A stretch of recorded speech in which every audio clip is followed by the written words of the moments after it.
بسم اللہ الرحمن الرحیم انا کل شیء خلقناہ بقدر۔ محترم صدر اجلاس، معزز علماء کرام، بزرگوں، نوجوان بھائیوں اور پردہ نشین خواتین اسلام، آج کے اس اجلاس میں مجھے قضاء و قدر یعنی ایمان بالقدر، تقدیر پر ایمان کے مسئلے پر گفتگو کرنے کے لیے کہا گیا ہے۔ مسائل اور تفصیلات بہت ساری ہیں اور میرے پاس جتنا وقت ہے اس وقت میں سارے مسائل کا احاطہ کرنا ممکن نہیں ہے، لیکن میں کوشش کروں گا کہ ایمان بالقدر یا تقدیر پر ایمان لانے کا مطلب کیا ہے، اور اس ایمان سے متعلق کچھ باتیں جو ہمارے سماج اور معاشرے میں پائی جاتی ہیں ان کی طرف آپ حضرات اور خواتین کے توجہ پھیر کر اپنی گفتگو کو سمیٹ لو۔ حاضرین گرامی، سب سے پہلی بات جو ہم اور آپ کو ایک مسلمان کی حیثیت سے جاننی چاہیے وہ یہ کہ ایک مسلمان کے طور پر ہمیں جن باتوں پہ ایمان لانے کا حکم دیا گیا ہے ان میں سے ایک اہم بات تقدیر بھی ہے کہ اچھی اور بری تقدیر اللہ تعالیٰ نے پہلے سے لکھ کے رکھی ہے۔ اللہ نے پہلے ہی لکھوا دیا ہے جو کچھ بھلا یا برا ہونے والا ہے۔ ہم جو کچھ بھلا کرنے والے ہیں یا ہم جو کچھ برا کرنے والے ہیں وہ بھی اللہ نے لکھوا دیا ہے، اور ہمارے ساتھ جو کچھ بھلا ہونے والا ہے یا ہمارے ساتھ جو کچھ برا ہونے والا ہے سب کچھ اللہ تعالیٰ نے لکھوا دیا ہے۔ حضرت جبرائیل علیہ السلام پیارے نبی صلی اللہ علیہ وسلم کے پاس تشریف لائے، صحیح بخاری و مسلم کی روایت ہے۔ حضرت جبرائیل آئے تو ایک اجنبی کی شکل میں آئے اور اللہ کے نبی صلی اللہ علیہ وسلم سے انہوں نے کچھ سوالات کیے۔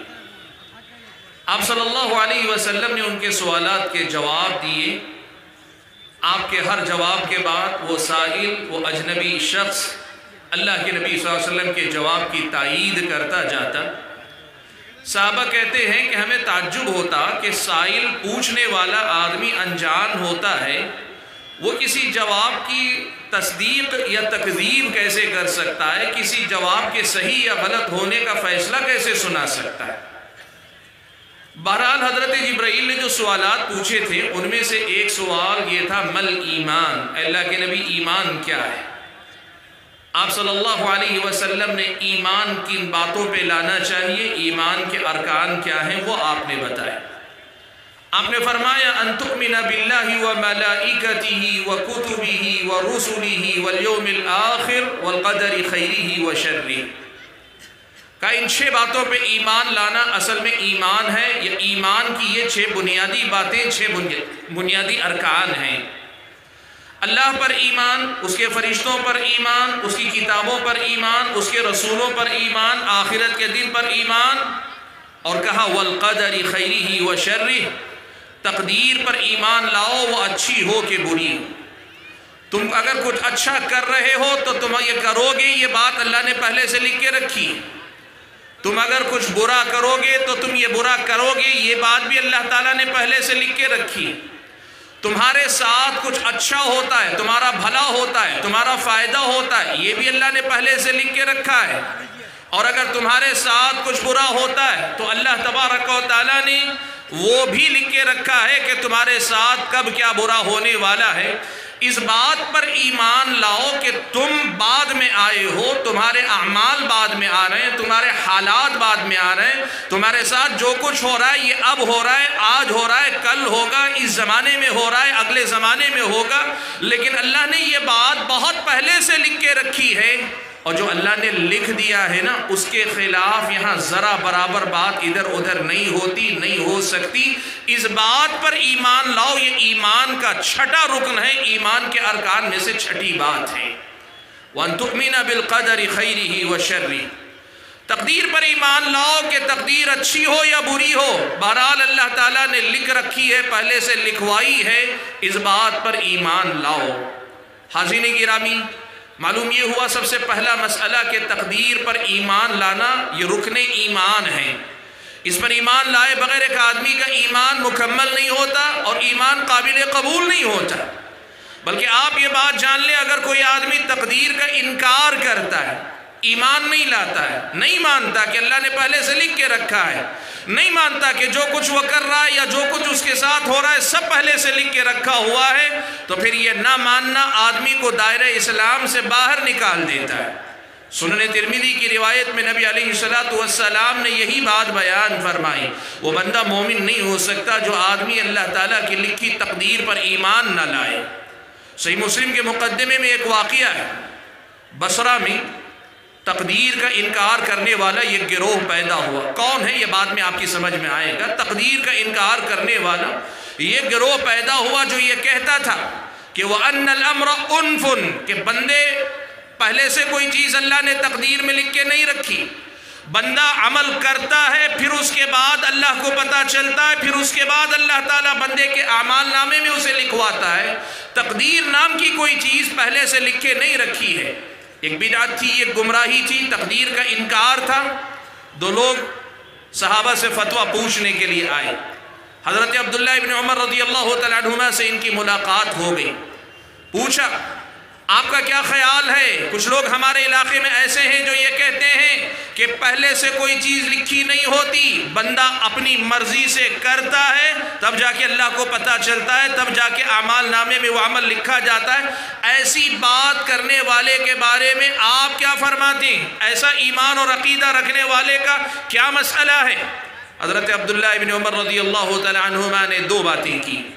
پہلی بات تو یہ بتا دیا، کہا جب واپس لوٹ کر جاؤ نا تو جتنے ایسے لوگ ملیں یہ جو تقدیر کا انکار کرنے والے ہیں ان کو جا کے یہ بات بتا دینا، انا بریء منہم وہم براء منی، میں ان سے بری ہوں وہ مجھ سے بری ہیں، میرا ان سے کوئی تعلق نہیں اور ان کا ہم سے کوئی تعلق نہیں۔ یعنی ایمان تقدیر پر نہ ہو تو وہ ایمان نہیں۔ اگر کوئی آدمی تقدیر کا انکار کرے تو وہ مسلمان نہیں۔ اگر کوئی تقدیر کے معاملے میں اپنی بات کہے، قرآن و سنت میں جو بات کہی گئی ساری باتیں اللہ نے پہلے سے لکھ کے رکھی ہیں، ان باتوں کا انکار اگر کرے تو وہ آدمی مسلمان نہیں۔ یہ بات جا کے پہلے اسے سنا دینا اور پھر اس کے بعد اپنی بات کی تائید کے لیے دلیل کے طور پر یہی حدیث جبرائیل، یہ جو اللہ کے نبی صلی اللہ علیہ وسلم سے حضرت جبرائیل نے سوال پوچھا تھا اسے پڑھ کر سنایا۔ دیکھو اللہ کے نبی نے کہا ایمان نام ہی اس بات کا ہے کہ وَتُؤْمِنَ بِالْقَدَرِ خَيْرِهِ وَشَرِّهِ، کہ تقدیر اچھی ہو کہ بری ہو اس پہ ایمان رکھو کہ یہ پہلے سے اللہ تعالیٰ نے لکھ کے رکھا ہوا ہے۔ بھائیو اس سے معلوم یہ ہوا کہ تقدیر پر ایمان لانا یہ اصل میں ہمارے اور آپ کے مسلمان ہونے کے لیے ضروری ہے۔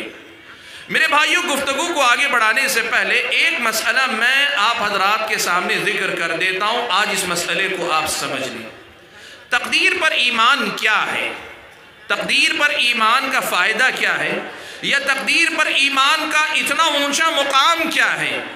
بھائیوں، امام احمد بن حنبل رحمۃ اللہ علیہ تقدیر کے بارے میں کہا کرتے تھے کہ القدر قدرت اللہ، تقدیر کا معاملہ اصل میں اللہ تبارک و تعالیٰ کی قدرت، اس کے کمال قدرت کا اظہار ہے، اللہ تبارک و تعالیٰ کی قدرت کا بیان ہے، اللہ تعالیٰ کی قدرت کا تذکرہ ہے۔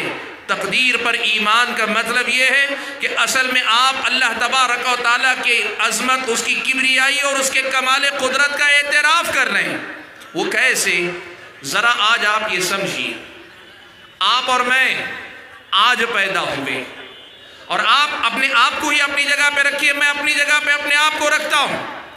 آج میں پیدا ہوا ہوں، میرا پیدا ہونے سے پہلے نہیں، آسمان و زمین کے بنائے جانے سے 50,000 سال پہلے، آسمان و زمین کے پیدا کرنے سے 50,000 سال پہلے اللہ تعالیٰ نے لکھوا دیا ہے جو کچھ کے آخرت تک ہونے والا ہے۔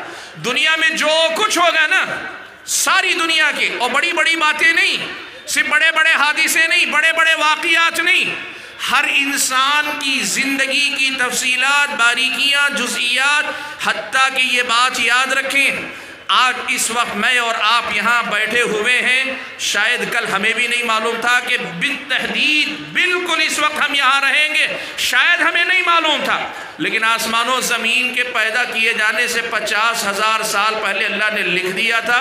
میں آج یہاں بیٹھ کر گفتگو کر رہا ہوں گا، آپ یہاں بیٹھ کر گفتگو سن رہے ہوں گے۔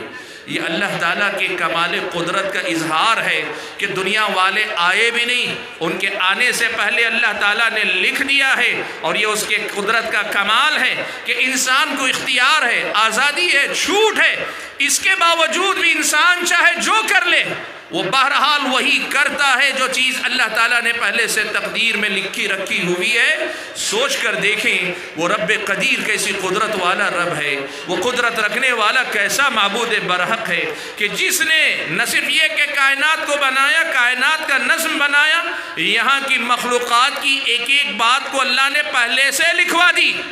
وہ کرنے والے بھی نہیں آئے، ان کے کام بھی ابھی وجود میں نہیں آئے، اللہ نے پہلے سے لکھوا کے رکھ دیا۔ اب پوری کائنات کے ہر چھوٹے چھوٹے خطے میں معمولی سے معمولی انسان کے حرکات و سکنات، اس کی اپنی گفتگو، اس کی نیکیاں، اس کی برائیاں، اس کا ہر کام عین اس کے مطابق ہوتا ہے جیسا کہ اللہ تعالیٰ نے پہلے سے لکھ کے رکھا ہوا ہے۔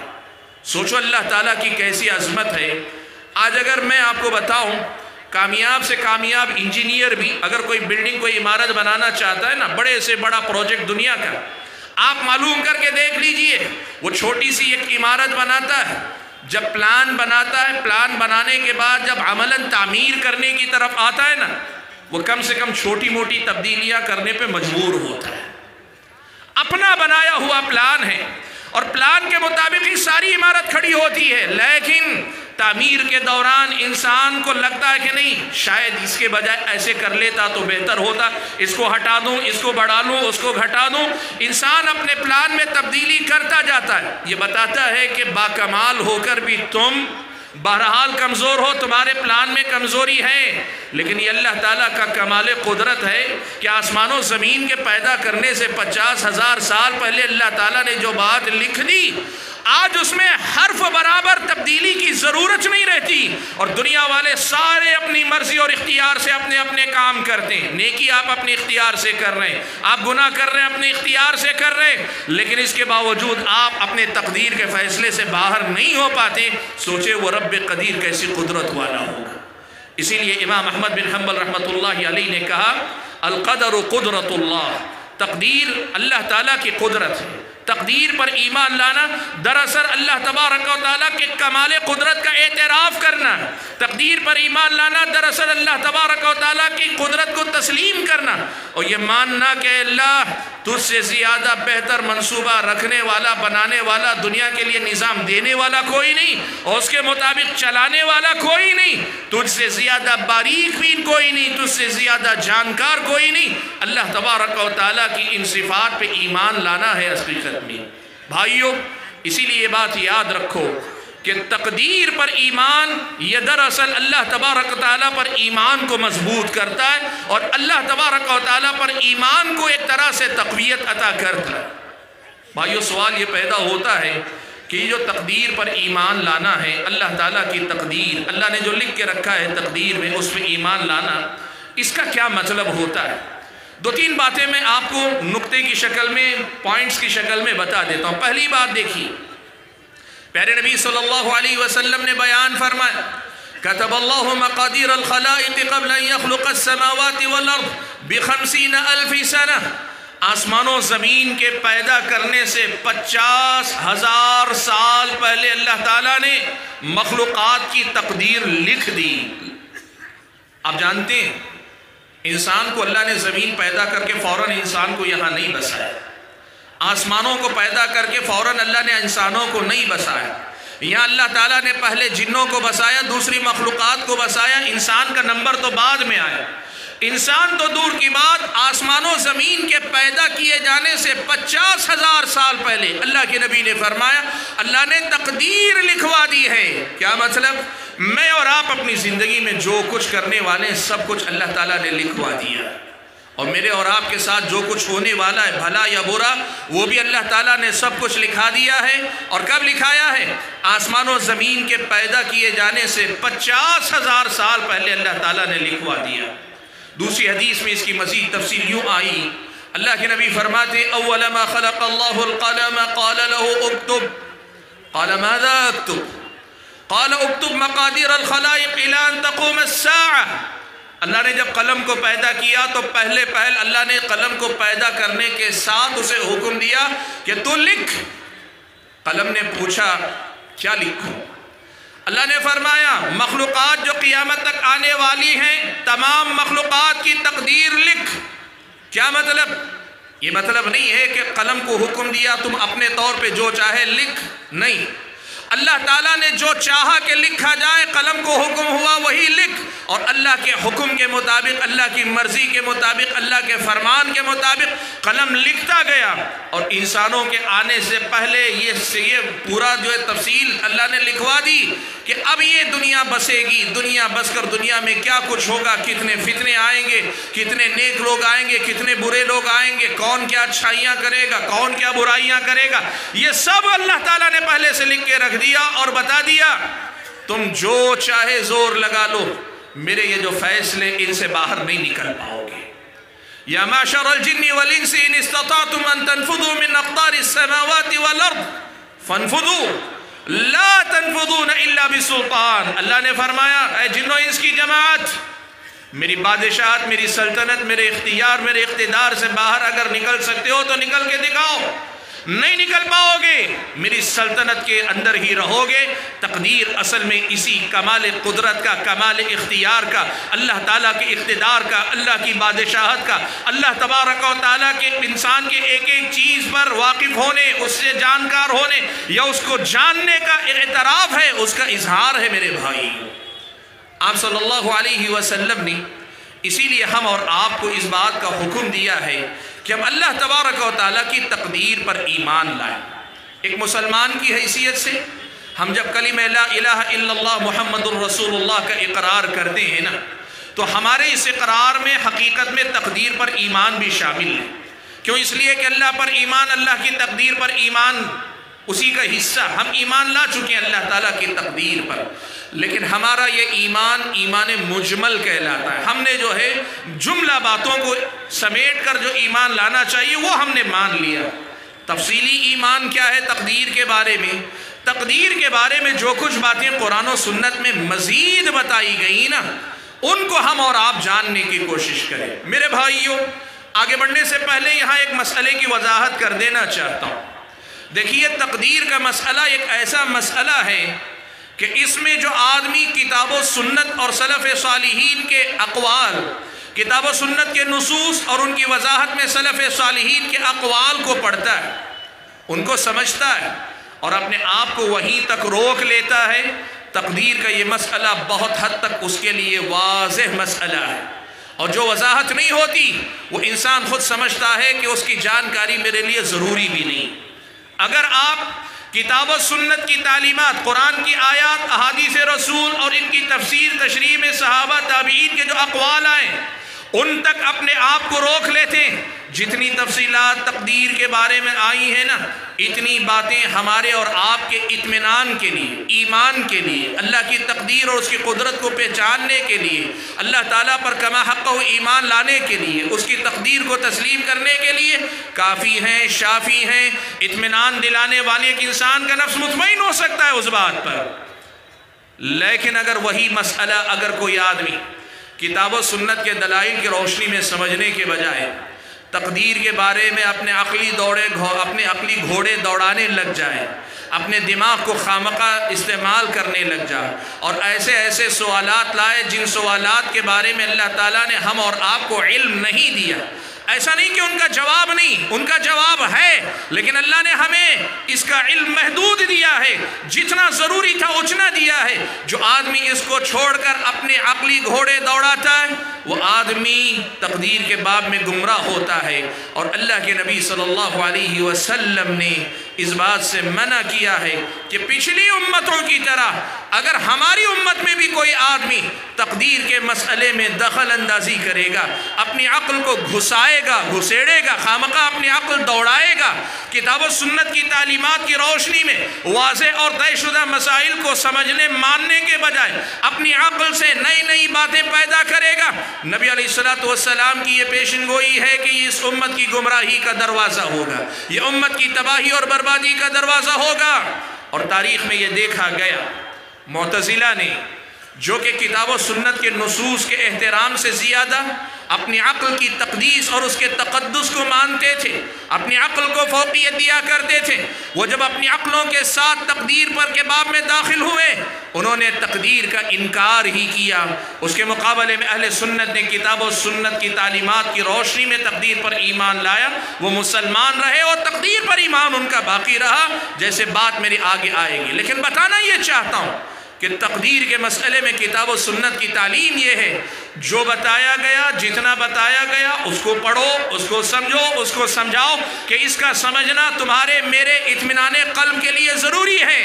لیکن جن باتوں کے بارے میں اللہ نے تفصیل نہیں عطا فرمائی، اللہ نے جن کی باریکیاں نہیں بیان کی، جن کی نزاکتیں، جن کی جزئیات، جن کی تفصیلات قرآن و سنت میں ہمارے سامنے نہیں رکھی گئی، ان کے پیچھے پڑھ کر اگر تقدیر کے مسئلے کو حل کرنا چاہو گے، خامخواہ کے سوالات کرو گے، خامخواہ کے اعتراضات اٹھاؤ گے، تو سمجھ لینا کہ یہیں سے گمراہی کا دروازہ کھلے گا۔ یہ کتاب و سنت کی دی بہت بڑی تعلیم ہے جسے ہمیں یاد رکھنا چاہیے۔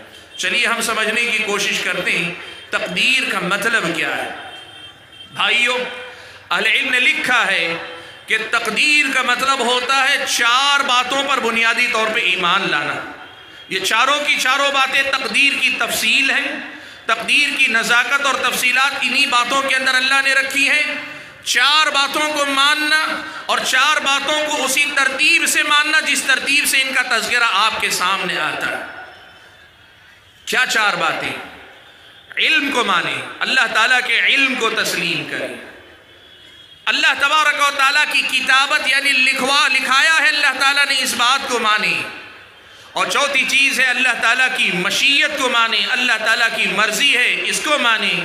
اور چوتھی چیز ہے اللہ تبارک و تعالیٰ ہی ہر چیز کا خالق ہے، تخلیق اللہ ہی کی ہے، اس بات کو مانیں۔ آپ سوچ رہے ہوں گے یہ 4 کلمات ہیں، ان کا معنی کیا ہے، مطلب کیا ہے، اور تقدیر سے اس کا تعلق کیا ہے۔ بھائیو، سب سے پہلا مسئلہ میں آپ کو بتا رہا ہوں، اللہ تعالیٰ کے علم کو تسلیم کرنا۔ کیا مطلب ہے؟ مطلب یہ ہے کہ اس بات پر ایمان لاؤ کہ اللہ تبارک و تعالیٰ ہر چیز کا جاننے والا، وَأَنَّ اللَّهَ قَدْ أَحَاطَ بِكُلِّ شَيْءٍ عِلْمًا، اللہ تبارک و تعالیٰ نے ہر چیز کو اپنے علم کے دائرے میں رکھا ہوا ہے، اپنے علم کے دائرے میں اللہ تعالیٰ نے اسے گھیر کے رکھا ہے۔ اللہ ہر چیز جانتا ہے، ہر چیز جانتا ہے، اور پوری باریکی کے ساتھ جانتا ہے، پوری تفصیل کے ساتھ جانتا ہے۔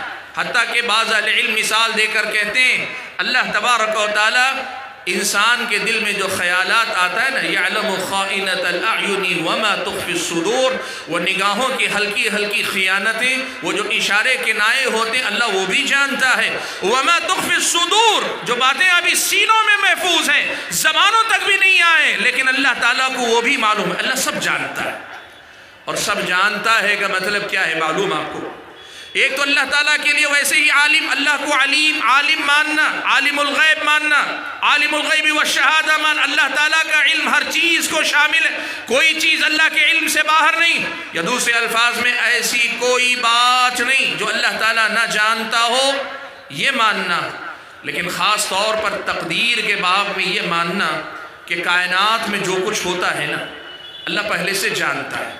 انسان کو پیدا کرنے سے پہلے جانتا یہ نیک ہوگا کہ برا ہوگا، انسان کو پیدا کرنے سے پہلے اللہ جانتا یہ کیا کیا نیکیاں کرے گا، کیا کیا گناہ کرے گا۔ اللہ جانتا ہے پیدا کرنے سے پہلے کہ یہ دنیا میں حکمران بنے گا کہ یہ ماتحت بنے گا، رعایا بنے گا، اور اگر حکمران بنے گا تو انصاف پرور حکمران بنے گا یا ظالم بنے گا۔ اللہ جانتا ہے کون زنا کرے گا، کون قتل کرے گا، کون برا چوری کرے گا، کون کسی پہ الزام لگائے گا، کون کسی کا مال ہڑپے گا، کسی کی عزت پہ حملہ کر، سب جانتا۔ اللہ کے علم سے باہر کوئی چیز نہیں، اللہ سب جانتا ہے۔ میرے اور آپ کے دل میں آنے جانے والے خیالات جو ایک لمحے کے لیے آ کے چلے جاتے ہیں، آنے سے پہلے ہمیں خیال نہیں تھا، آ کر جانے کے بعد ہم بھول گئے، لیکن اللہ جانتا ہے، اللہ کے علم سے کوئی چیز باہر نہیں، اللہ ہر چیز کو جانتا ہے۔ اس بات پہ ایمان لاؤ۔ حتیٰ کہ سلف صالحین ایک جملہ کہا کرتے تھے، ان اللہ یعلم ما کان، جو کچھ پہلے ہو چکا اللہ وہ بھی جانتا ہے، وما سیکون، اور جو کچھ آئندہ ہونے والا وہ بھی جانتا ہے، وما لم یکن، اور جو ہوا نہیں نا، جو ہوا نہیں، جو ہو چکا وہ بھی جانتا ہے، جو آئندہ ہونے والا وہ بھی جانتا ہے، لیکن وما لم یکن، جو نہیں ہوا، لو کان کیف یکون، اگر وہ ہوتا تو کیسا ہوتا، یہ بھی اللہ تبارک و تعالی جانتا ہے۔ کیسے؟ دیکھو آج میں یہاں بیٹھا ہوں، آپ یہاں بیٹھے ہیں، اللہ پہلے سے جانتا ہے ہم یہاں بیٹھنے والے ہیں، لیکن فرض کر لیں اگر ہم آج یہاں نہ بیٹھے ہوتے تو کہاں ہوتے؟ آج یہاں بیٹھ کر میں بول نہیں رہا ہوتا اور آپ سن نہیں رہے ہوتے تو ہم کیا کر رہے ہوتے؟ اللہ وہ بھی جانتا، ہم نہیں جانتے، ہم نہیں جانتے۔ اگر ہم یہاں نہ ہوتے تو کہاں ہوتے، کیا کر رہے ہوتے؟